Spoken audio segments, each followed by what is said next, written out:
we had River of Doubt, and basically it summarizes up Teddy Roosevelt's journey Yes. through the jungle. So. This. Okay, go ahead. Okay, I'll start. Okay, so, after losing the presidential election in 1912, Roosevelt sets his eyes sights on the most punishing physical challenge he could find: the first descent of unmapped rapids, tributary of the Amazon, the River of Death.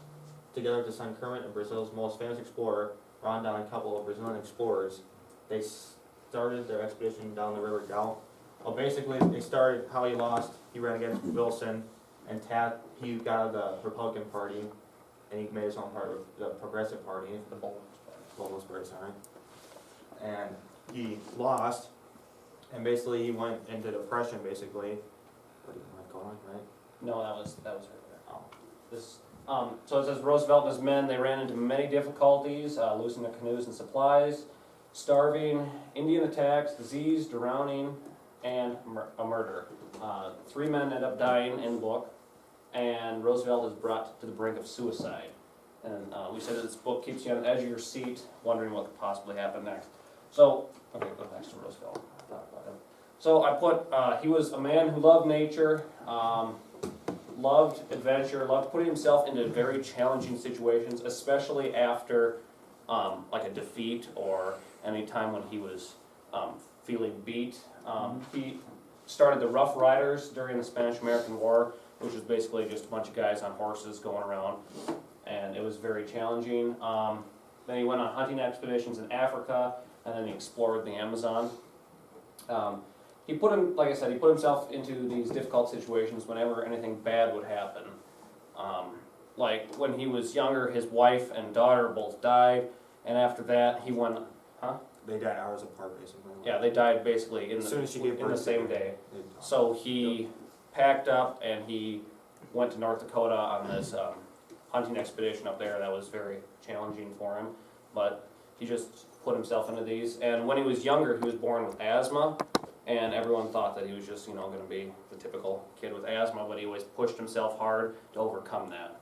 And like basically, he always had some escape route from what his problems were, and he tried to use that energy to like motivate himself to do something good or like discover something new.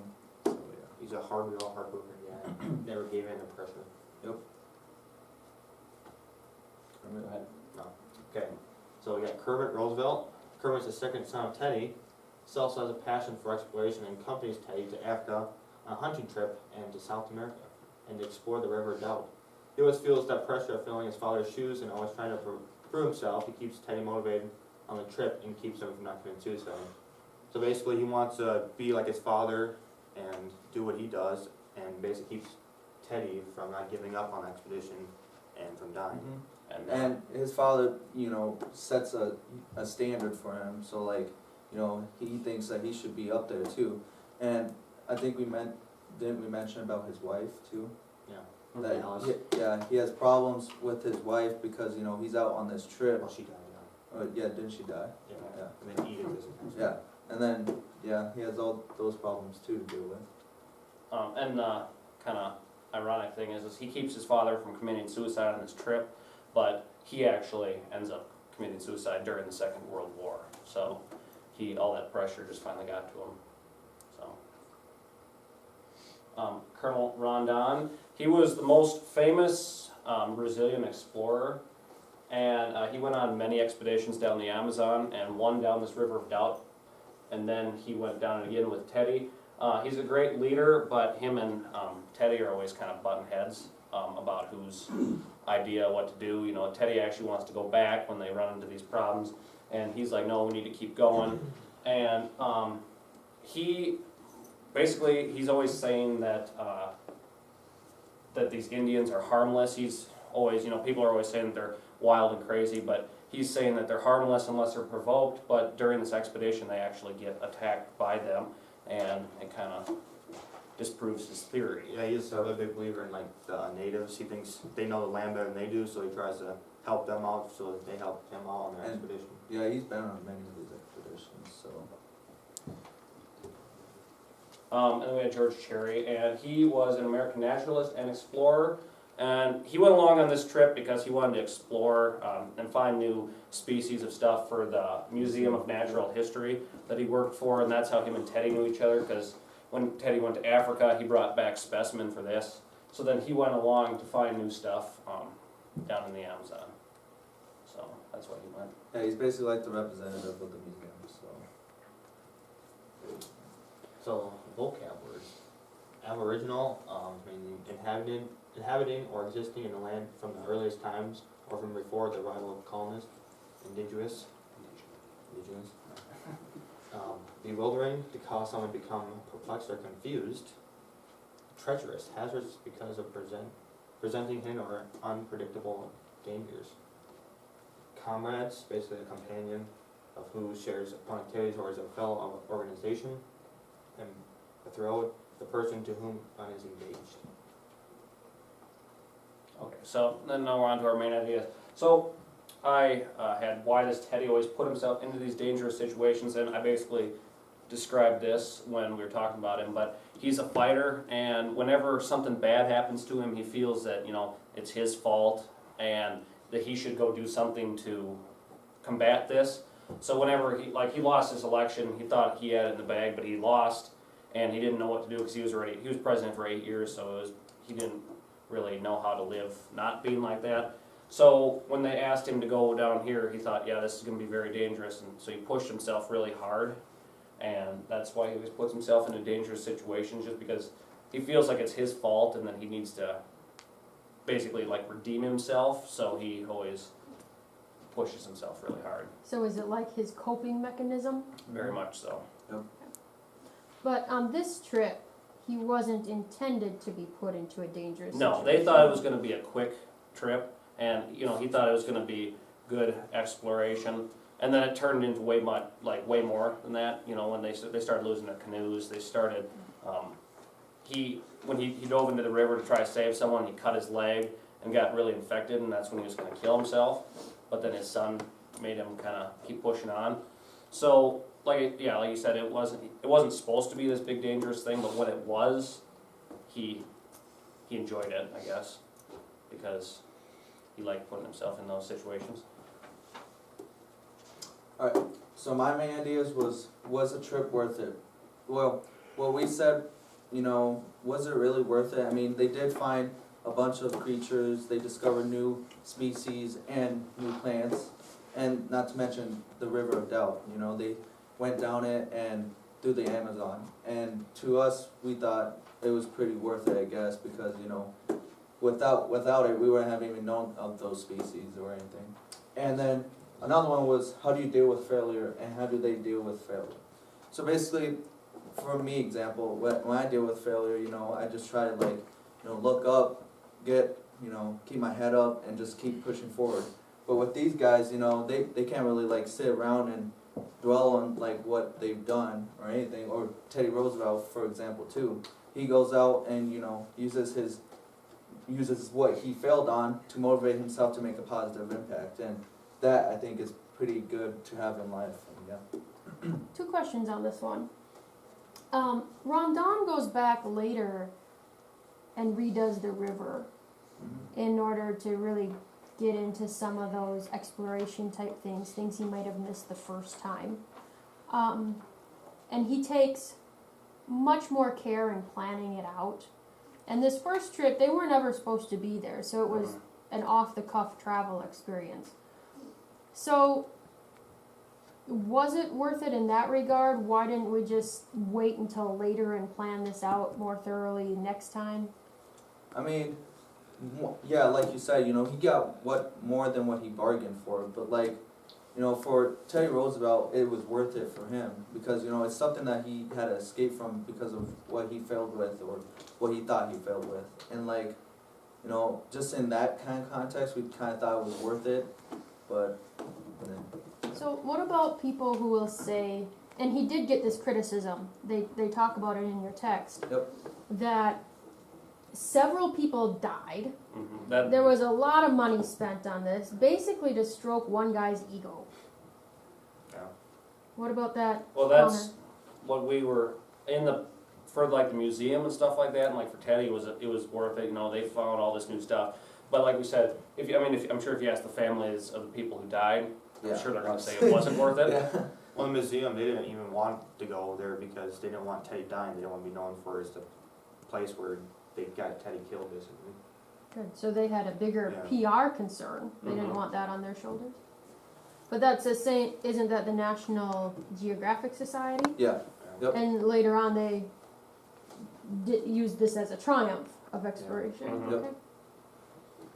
So my main deal, what makes Teddy keep pushing through all the basically hard times? Well, basically his determination and like from the beginning he had the loss and then he lost his mother and his wife, which really put him down. So then he figured he had to do something to keep him going instead of just staying in depression all the time. So he went on a trip to the Amazon, and then once he's there, he finds hard times, and then he's pushing through for his son because his son looks up to him. He doesn't want to give in, or does he look not as good to his son as a role model? Yeah, it goes back to like how Kermit always wants to fill his father's shoes. Well, if Teddy just gives up, well then he's not going to be a very good role model for his kids, showing them, yeah, you're in a really hard time, but just kill yourself. I mean, no, he kept pushing through just basically for Kermit. Some reviews that we got were, one was from the Washington Post. As you can see, they said, a fine account. These are far too few books like this in which an author who has spent time and energy forwarding out material from archival sources weaves it into a gripping tale. And basically what they're saying is the author just brings out what Theodore had to go through in this book, and you know, it's a really good book, and Millard's like success in like finding all the information in this is just pretty incredible, like we thought. Yeah, it's basically saying you can tell she spent a lot of time in the preparation of this book, you know, actually going through all these historical accounts, making sure it was accurate. Because when we checked online with the stories about this, it was quite accurate. Yep. So. One thing I found was it's kind of hard to find a negative review. I couldn't find one, but I'm sure there's some out there. Just, I don't know, for me it was kind of hard to find a negative review. I guess that kind of shows, you know, this book's really a gripping tale. So did you feel it was gripping? Did you feel that it was fast-paced enough to keep your interest? Not in the beginning. Yeah, not in the beginning. I had to keep pushing through to get the beginning read. It was quite boring, but as soon as they got down there and started wrecking canoes and people were dying, then it was really fast paced. And one other thing is, in this book, you know, they have historical pictures to show you and stuff, and just kind of gives you an idea of what it was actually like. And in history, you know, you talk about Theodore Roosevelt and what he's gone through, but like this brings out so much more than what you know in history in class. Yeah, because this isn't about him as president. Yeah. Mhm. This is This is him much after. Yep. Did you find it kind of neat to get to know one of those historical characters on a different level? Yep. Right, yeah, because Yep. I mean, when you think of your presidents and you think, they're just rich politicians and stuff like that, and you can't really relate with them, but then it goes in and tell you how he did all this extra stuff, and it just, Above and beyond. I don't know, it put my Fascinates. view of him at a much higher level Yeah. than just a president. Yeah, just a couple Wait, didn't more you have reviews another here. one? Yeah, you didn't read them all part. Oh, okay. So here's another one from the Entertainment Weekly. No frills, high adventure writing. Millard's sober account basically talks about how Millard, the author, just brings out Teddy's adventure and stuff. And then here's another one that I found was a story that needed to be told. And you know, this story had to be told. It had to bring out to people like, you know, what he had to go through, and you know, just on a personal perspective, like what he had to go through just on this trip too. So Basically showed all the levels of Teddy and what he could accomplish. here's some more from the New York Times.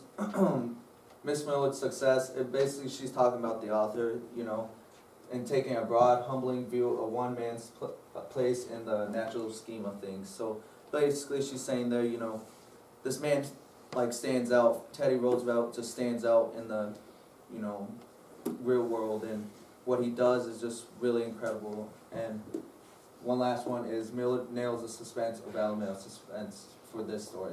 And yeah, basically all I found, as you can see, was about the author. And this author, you know, she brought out so much in this book, and yeah, I thought it was pretty fascinating. Question for you.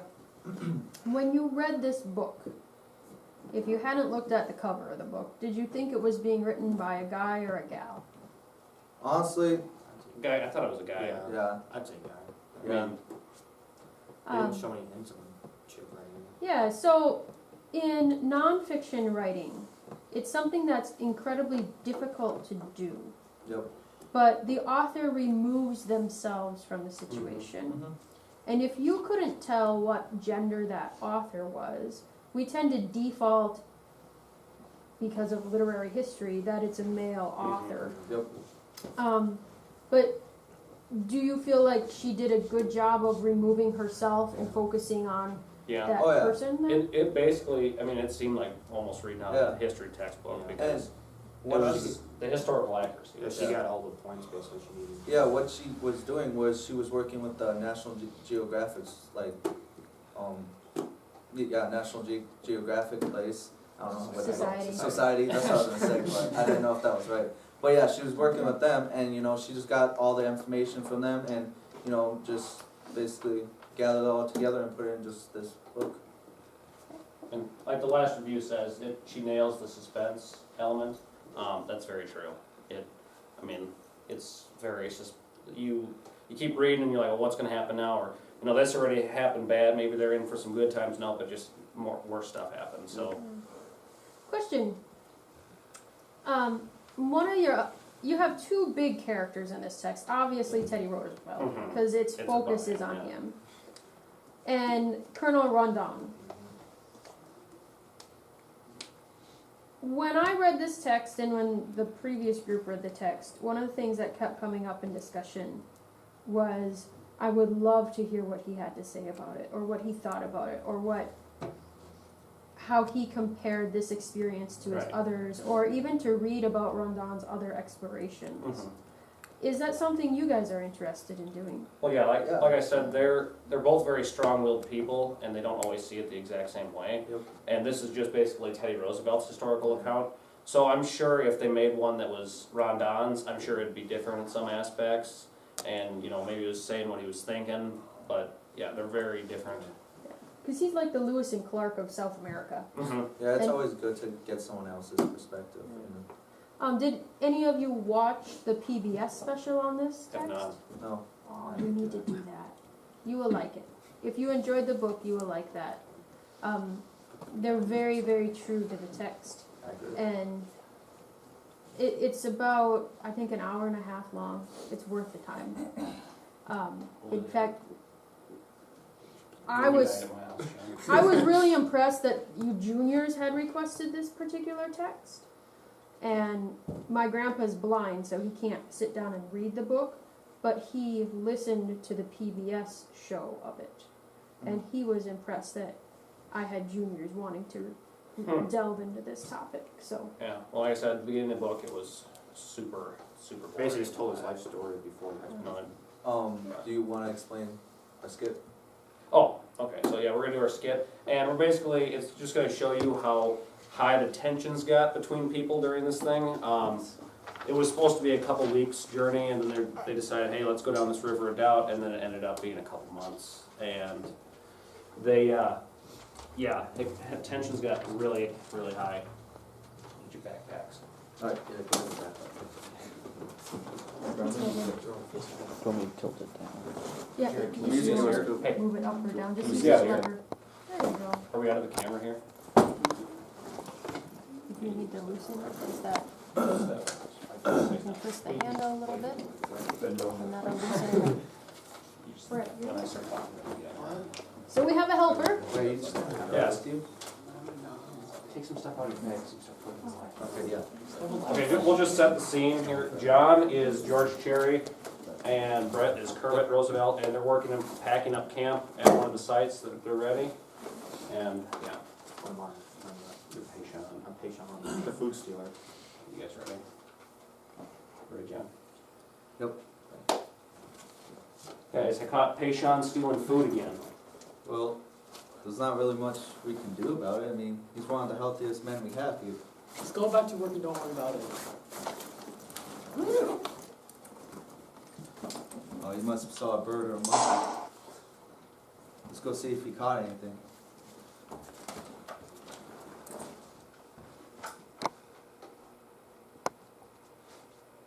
Is he alive? He's dead. We need to find Julio and hold him accountable. No. We gotta pack up and we'll just let the jungle take care of him.